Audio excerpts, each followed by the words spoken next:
Две книги од автори и професори денес беа промовирани на Универзитетот Гоце Делчев Штип. Првата со наслов Млади, миграција и образование е труд на Страшко Стојановски, Ана Панева и Христијан Панев.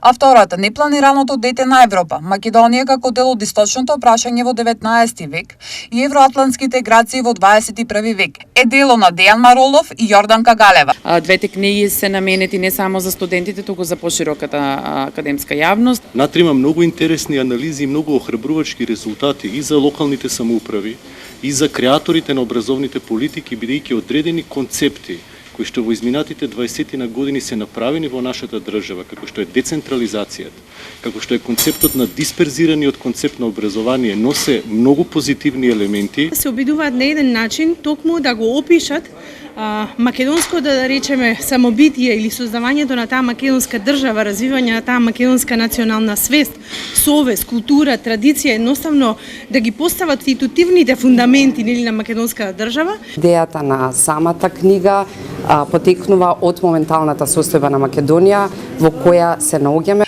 Во книгата Млади, миграција и образование авторите издвојуваат две препораки. Препораките се врзани со две национални стратегии. Едната стратегија се однесува на националната стратегија за млади на Република Македонија, а втората на националната стратегија за високо образование, која што е во тек на подготовка во Република Македонија.